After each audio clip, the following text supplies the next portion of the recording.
ऐसे उदाहरण सर मैं आपको गिनती उंगली में गिन के क्या नहीं बता सकते, इतने उदाहरण है सर।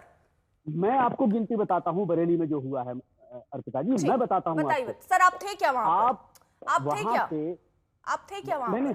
सुनिए, अरे जो वीडियो पुलिस ने दिखाया मैं उसकी बात कर रहा हूँ। अच्छा, वही देखा है आपने ना जो मैंने देखा है, वही देखा है आपने ना जो जनता ने देखा है। दिखाएगी वही तो देखेंगे। ठीक, अब चलिए आप अब ठीक है, यानी उस देखकर आप क्या समझ पाए, समझा रहे हैं, ठीक समझाइए। हाँ, मैं ये कह रहा हूँ कि वहां की पुलिस कह रही कि फायरिंग हुई वहां। कहाँ है वो वीडियो जो फायरिंग हुई है, मुसलमानों ने फायरिंग की है, जो पत्थरबाजी की है, कहां से की है, उन्होंने दिखाया वो वीडियो? क्यों नहीं दिखा रहे हैं वो? ये सिर्फ खाली मुसलमानों के खिलाफ एक नैरेटिव है। हम कह रहे हैं जिन्होंने रैलियां निकाली बगैर इजाजत के, उन पर कार्रवाई कीजिए। जिन्होंने दंगा भड़काने की कोशिश की है, चाहे वो मुसलमान हो हिंदू, आप कानूनी कार्रवाई कीजिए उन पर, कोई इतराज नहीं है उस पर। जो लोग भड़काऊ भाषण दे रहे हैं वो आप एतराज उन पर, हम भी एतराज करते हैं कि उन्हें नहीं करना चाहिए, लेकिन एक नैरेटिव मुसलमानों के ताल्लुक से इस तरह से सेट कर रहे हैं ना, वो इसलिए कि बिहार के चुनाव में कोई मुद्दा बैठ नहीं पा रहा है।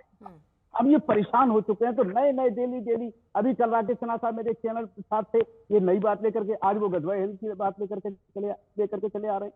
अरे भाई, एक तय कर लो, आपको बिहार चुनाव जीतना है, आपने वोट चोरी की, दुनिया जानती है कि आपने वोट चोरी की। अब वो मुद्दा आपने सोचा कि इसको कैसे बचा जाए, कैसे इलेक्शन कमीशन की ढाल बना जाए, तो मुसलमानों को ले आओ। तो मुसलमानों को ले आए बरेली में। एक आइला मोहम्मद लिखा, क्या गुनाह कर दिया था भाई? क्या नहीं, गुनाह क्या था? ये क्या गुनाह था? ये आइला मोहम्मद लिख दिया। मैं गुनाह बता देती हूँ, मैं गुनाह बता देती हूँ सर, मैं गुनाह बता देती हूँ सर। गुनाह ये है सर, वो सबके लिए है, उसमें कहीं हिंदू कहीं मुसलमान कोई नहीं है, ये नियम है, ये सबके लिए है सर। और आप यहाँ बैठकर बार बार इसका जिक्र कर रहे हैं कि आई लव मोहम्मद, ये बोलना गुनाह नहीं है, आई लव मोहम्मद बोलना अपराध नहीं है, और ये तमाम मुस्लिम नेता इस बात का जिक्र कर रहे हैं। मैं एक बार दोहरा दूं कि इसको लेकर कोई एफआईआर भी नहीं हुई है सर, ये कहीं बवाल में था ही नहीं, लेकिन आपने भी वही नैरेटिव उठा लिया जो आपको सूट कर रहा था, क्योंकि इसको आप बढ़िया से बेच सकते थे, आपने बेचने का प्रयास कर रहे हैं मुस्लिम नेता होने के चक्कर में। आपको सच्चाई बताती हूँ सर, कानपुर से बवाल शुरू हुआ, रावतपुर स्टेज, सुनिए रावतपुर में, कानपुर में एक जगह है रावतपुर सर, वहां स्टेज लगता है और हर बार लगता है सर, किसी को कोई आपत्ति उसकी नहीं है सर, उसकी पर रुक जाइए अहमद खान साहब, उंगली मत हिलाइए, आ रही हूं मैं, आ रही हूं सर, आ रही हूं, रुक जाइए, आप भी अपनी बात रख लीजिएगा, मुझे जरा क्लियर कर लेने दीजिए।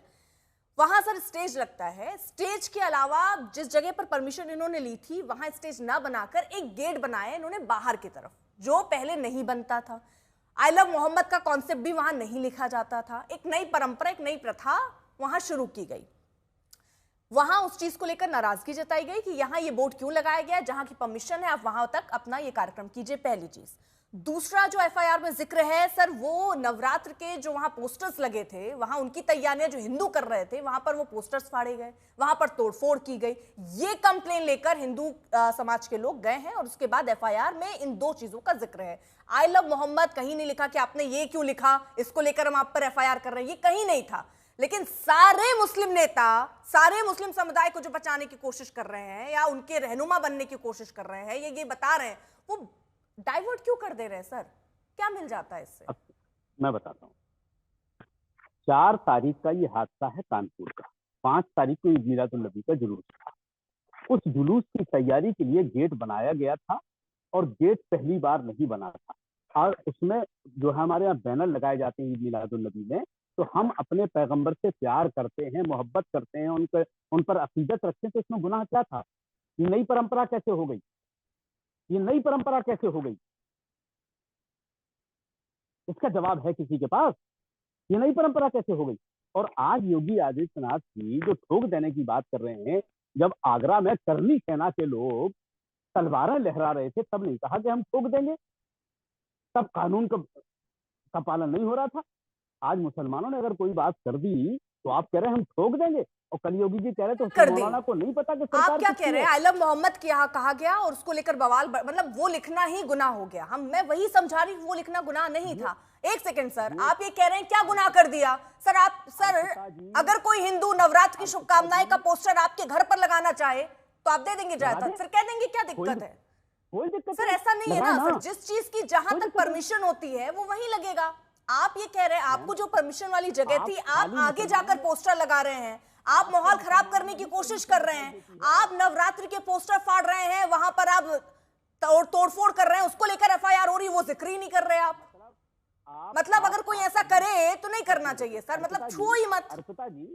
अर्पिता जी सब लोग नैरेटिव सेट करके बैठे हुए हैं। क्या वही दिल्ली मैं कह में रही हूँ, जहाँ हम रहते आपने जो हैं, नैरेटिव सेट किया हम उससे दिल्ली क्या में मिल रहा रहते है हैं, क्या सर? नवरात्रि के पोस्टर सैकड़ों दिन पूरी दिल्ली में नहीं लगते हैं? कोई परमिशन लेता है?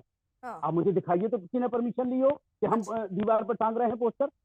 कोई दिखाइए मुझे परमिशन। सर क्या बात करती हैं? चलिए दूसरे पे आ जाए, अगर नहीं तोड़फोड़ की, चलिए, क्या नवरात्रि का आप पोस्टर जवाब फाड़ दीजिए दिया ना, उस पर, आप जवाब दीजिए कि कौन सा पोस्टर का परमिशन लेते हैं। चलिए मैं दिल्ली में, अब मैं सर कल दिल्ली पर, ठीक, आप सर मुझे एक बताइए दिल्ली पहुंच करके मैं आपको फोटो ठीक। खींच के भेज दूंगा मैं सर एक कि सेकंड, कितने बगैर आप मुझे ये परमिशन के लगे। बताइए ना उस फिर पर तो एतराज नहीं। इसको लेकर ऐतराज किसने किया था? वो जो पोस्टर्स ये लगे उस थे, पर सुनिए ना, जो गेट लगा था, हिंदू समाज के लोग गए, उन्होंने कंप्लेंट दर्ज कराई।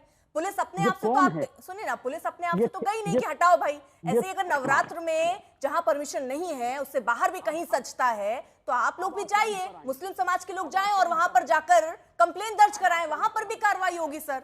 अब आप पॉइंट पर आएंगे। जब से योगी जी की सरकार उत्तर प्रदेश में बनी है, बजरंग दल, आरएसएस और विश्व हिंदू परिषद ने कब्जा कर लिया है पूरी सत्ता पर। ठीक।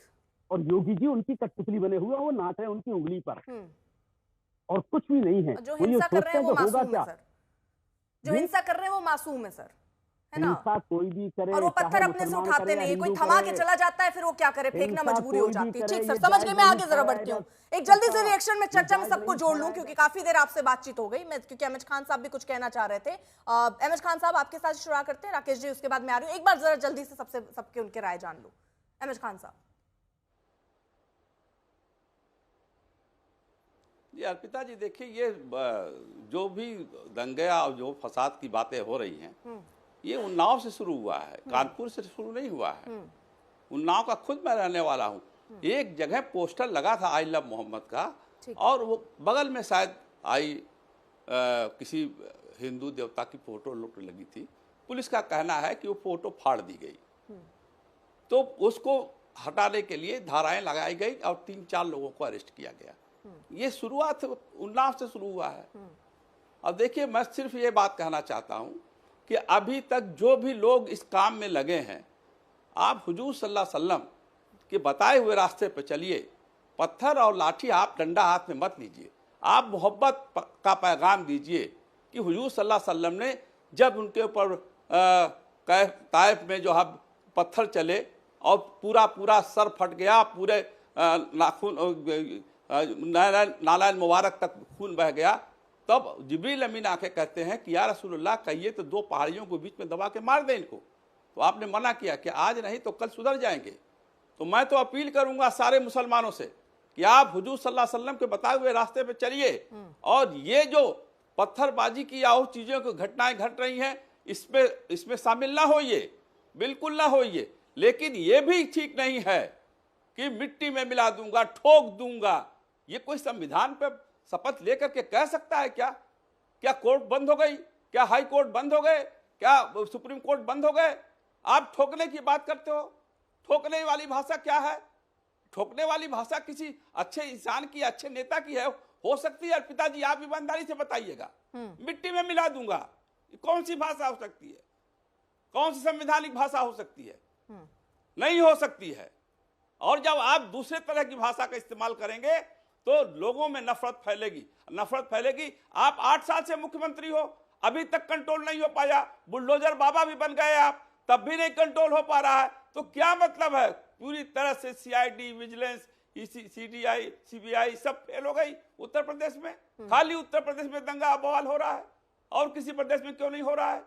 खाली उत्तर प्रदेश में मुख्यमंत्री कहता है कि मैं ठोक दूंगा, पुलिस ठोक देगी, हम मिट्टी मिला देंगे।